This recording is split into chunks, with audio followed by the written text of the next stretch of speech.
भगवती शिक्षक प्रशिक्षण की ऑनलाइन क्लासेस में आपका स्वागत है। आज का टॉपिक है हमारा बुद्धि। यह डीएलएड द्वितीय वर्ष का बच्चे और सीखना पेपर का प्रकरण है। बुद्धि, अर्थ एवं परिभाषा का आज अध्ययन करेंगे। मैं मोना मथुरिया। आज पहले हम बुद्धि के अर्थ को समझ लेते हैं। बुद्धि, इसका परिचय है किसी कार्य को विधि पूर्वक और बिना कठिनाई के करना बुद्धिमत्ता का प्रतीक है। जैसे कि हम समझ सकते हैं कि पशुओं की तुलना में मनुष्य को कई ज्ञानात्मक योग्यता से संपन्न माना जाता है, जो उसे विवेकशील प्राणी बनाता है। क्योंकि मनुष्य तर्क कर सकता है, किसी चीज में अंतर कर सकता है, समझ सकता है और नई स्थिति का सामना भी कर सकता है, कई समस्याओं को सुलझा भी सकता है। जो तो निश्चित रूप से वह पशुओं से श्रेष्ठ है, यानी मनुष्य श्रेष्ठ है। तो इसका कारण क्या है हमारे पास? वो है बुद्धि। तो उस व्यक्ति को बुद्धिमान कहा जाता है जो जीवन की सामान्य स्थितियों या परिस्थितियों का सामना करने में सफल हो। बुद्धि में अनेक तरह की क्षमताएं सम्मिलित होती हैं। तो बुद्धि में क्या क्या चीजें होती हैं? तो बुद्धि सीखने की योग्यता होती है। बुद्धि जटिल तथ्यों, संबंधों और स्थितियों के प्रति सही अनुक्रिया करना ही बुद्धि की अभिव्यक्ति होती है। बुद्धि, ये विवेकशील व अमूर्त चिंतन की योग्यता भी बुद्धि में पाई जाती है। ये नवीन स्थितियों में समायोजन की योग्यता है। बुद्धि विभिन्न क्षमताओं का संपूर्ण संयोग होती है। बुद्धि जो है, तो ये हमारे जीवन की अनेक जटिल तथा नवीन समस्याओं को सरल बनाती है। बुद्धि के माध्यम से ही हम सत्य असत्य, भले बुरे, नैतिक अनैतिक कार्यों में भी भेद करने की क्षमता प्रदान हमें बुद्धि ही करती है। तो बुद्धि जो है, इसका विकास जन्म से ही हो जाता है। किसी में कम होती है तो किसी में ज्यादा होती है। सभी व्यक्ति एक जैसे नहीं होते। इनमें से कुछ प्रतिभाशाली होते हैं तो कुछ औसत या कुछ मंदबुद्धि भी होते हैं। इस भिन्नता के कारण ही बुद्धि को हम अलग अलग विभिन्न कारणों में जान सकते हैं। जैसे व्यक्ति समान नहीं होते, उसी प्रकार से बुद्धि भी समान नहीं होती। कईयों की बुद्धि वंशानुक्रम के हिसाब से वंशानुक्रम पर भी निर्भर करती है, क्योंकि बुद्धि जन्मजात शक्ति है और बुद्धि पे वातावरण का प्रभाव भी होता है और दोनों का मिश्रण भी बुद्धि होता है। बुद्धि के विभिन्न दृष्टिकोण हैं। बुद्धि के 4 दृष्टिकोण हैं। यानी बुद्धि में समायोजन की क्षमता होती है, सीखने की योग्यता होती है, अमूर्त चिंतन की योग्यता होती है और समस्या समाधान की योग्यता होती है। तो बुद्धि को हम समझ लेते हैं कि बुद्धि क्या है। तो बुद्धि की कई परिभाषाएं भी दी गई हैं। जैसे कि रोस ने कहा है कि बुद्धि नई परिस्थितियों में सचेत अनुकूलन है, यानी अनुकूलन, यानी सचेत अनुकूलन जो होता है वो बुद्धि की ही है। बर्ट ने बुद्धि को लचीले समायोजन की क्षमता कहा है। इस प्रकार से समायोजन की योग्यता के रूप में हम बुद्धि को देखते हैं कि बुद्धि क्या है। ये परिभाषा दी गई है, यानी इनको बुद्धि के दृष्टिकोणों को परिभाषा के आधार पर बांटा गया है। तो समायोजन में कि कई मनोवैज्ञानिक ने बुद्धि को बदलती हुई परिस्थितियों में समायोजन की योग्यता मानकर इसको परिभाषित किया है। जैसे कि एविन घास ने बुद्धि को वस्तुओं को एकीकृत करने की क्षमता बताया। क्रूज ने बुद्धि नई और विभिन्न परिस्थितियों में अच्छी प्रकार से समायोजन की योग्यता बताया। मैकडोनल्ड ने बुद्धि अनिवार्य से रूप से नवीन समायोजन की योग्यता बताया। इसी प्रकार से सीखने की योग्यता में कई मनोवैज्ञानिकों ने बुद्धि को सीखने की योग्यता का, यानी बुद्धि को एक अंश माना। यानी सीखने की योग्यता होती है वो बुद्धि का एक अंश माना। यदि ये बुद्धि का अंश या सीखने की योग्यता व्यक्ति में विद्यमान है तो यह इसे थोड़े समय में ही सीख सकता है, क्योंकि बुद्धि ज्ञान अर्जन करने की क्षमता है। ये कथन कहा था वुडरो विल्सन ने।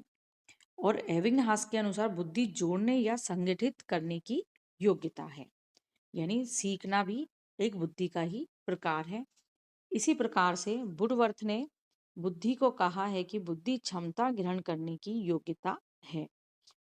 इसी के साथ में तीसरा है अमूर्त चिंतन की योग्यता, यानी विभिन्न परिस्थितियों में अमूर्त और मूर्त दो प्रकार की विचार पाए जाते हैं। जैसे मूर्त वस्तुओं या विचारों को हम भौतिक रूप से देख सकते हैं, लेकिन अमूर्त वस्तुओं या विचारों को हम नहीं देख सकते हैं। तो बुद्धि को इसी प्रकार से अमूर्त चिंतन की योग्यता के रूप में माना गया है। टर्मर ने कहा है कि बुद्धि अमूर्त चिंतन करने की योग्यता है, और स्पीयरमैन ने इसे औचित्यपूर्ण चिंतन कहा है। इसी से हमें उचित निर्णय और तर्क करने का एक सशक्त साधन मिलता है बुद्धि के माध्यम से। इसी प्रकार से है समस्या समाधान की योग्यता के रूप में। तो बुद्धि से हम समस्या का समाधान कर सकते हैं, और समस्या क्या है उसको पहचान सकते हैं। एक बुद्धि है जिसके माध्यम से हम इन चीजों को समझते हैं। जैसे बुद्धि को बेसलर ने कहा कि बुद्धि व्यक्ति की उद्देश्यपूर्ण ढंग से कार्य करने, औचित्यपूर्ण ढंग से सोचने तथा वातावरण के साथ प्रभावशाली ढंग से निपटने की सार्वभौम क्षमता है। और बुद्धि के अंदर कई योग्यताएं शामिल होती हैं। जैसे कि बुद्धि के माध्यम से हम किसी भी कठिनाई को पार कर सकते हैं, उसकी समस्याओं को सुलझा सकते हैं, और बुद्धि के माध्यम से ही हम व्यवहार करना सीखते हैं, सामाजिक मूल्य समझते हैं, मौलिकताओं को समझते हैं, आवश्यकता क्या है वो समझते हैं। तो ये सारी चीजें हमें, यानी सहनशीलता, भावनात्मकता, ये सारी चीज हमें बुद्धि के माध्यम से ही मिलती है। बुद्धि एक अनुभवजन्य भी होती है।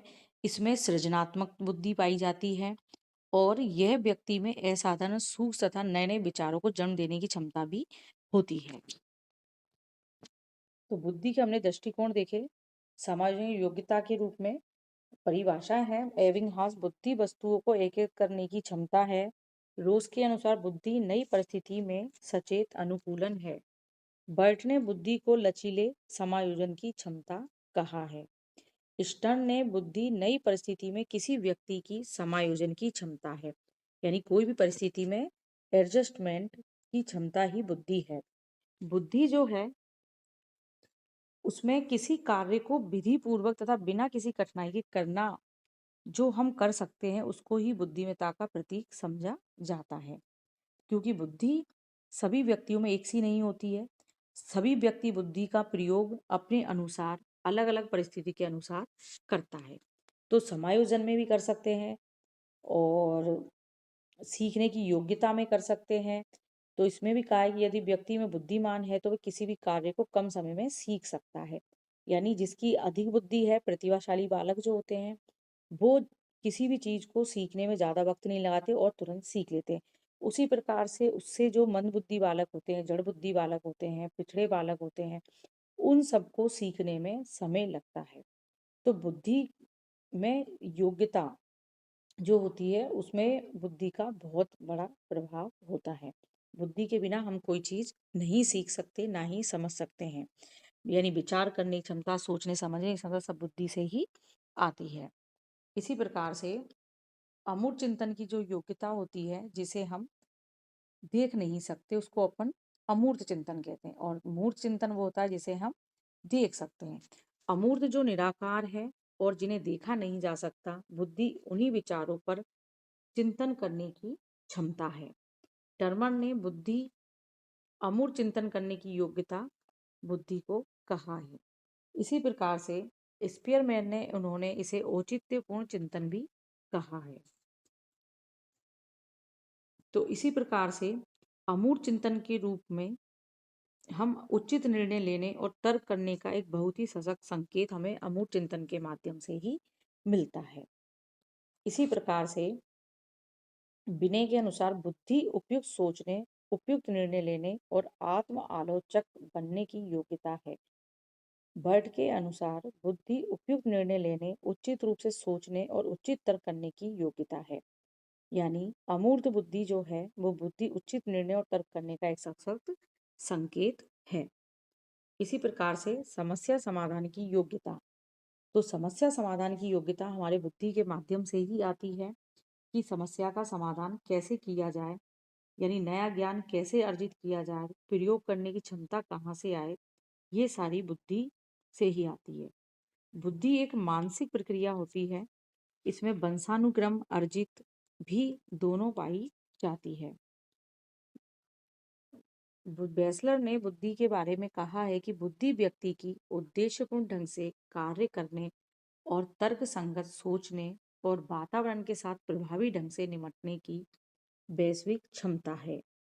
प्याजे ने भी बुद्धि को भौतिक और सामाजिक वातावरण का अनुकूलन कहा है। बर्नर ने बुद्धि सर्वांगीण चिंतन की क्षमता या मानसिक कुशलता है। यानी अपन बुद्धि के अगर अगर सर्वांगीण विकास हो गया है तो कोई भी बच्चा विद्यार्थी समस्या का समाधान कर सकता है, किसी भी प्रकार की समस्या हो। इसी प्रकार के स्टोर्ड के अनुसार बुद्धि व योग्यता है जिसमें निम्नलिखित विशेषताएं शामिल होती हैं, जैसे कठिनाई और जटिलता है, अमूर्तता और मितव्ययता है, उद्देश्य के प्रति अनुकूलता है, सामाजिक मूल्य और मौलिकता। ये शक्ति के केंद्रीकरण की मांग करती है और भावना शक्तियों के प्रति सहनशील होती है। इसी के साथ में निष्कर्ष में बुद्धि केवल एक योग्यता नहीं बल्कि कई क्षमताओं का समूह है। ये जन्मजात भी है और अर्जित ज्ञान का सही प्रयोग करना भी सिखाती है। यानी जो ज्ञान हमने वातावरण से, परिवार से, समाज से, संस्कृति से, जिन जिन चीज़ों से व्यक्ति जिन जिन के संपर्क में आता है वहाँ से सीखता है, वो सारे ज्ञान का प्रयोग करना बुद्धि ही सिखाती है। पर्यावरण के साथ बेहतर तालमेल और कठिन परिस्थिति में सही निर्णय लेना ही वास्तविक बुद्धिमत्ता होती है। यानी बुद्धि के बिना मानसिक विकास संभव नहीं है। यानी बुद्धि है तो मानसिक विकास है, नहीं तो नहीं है।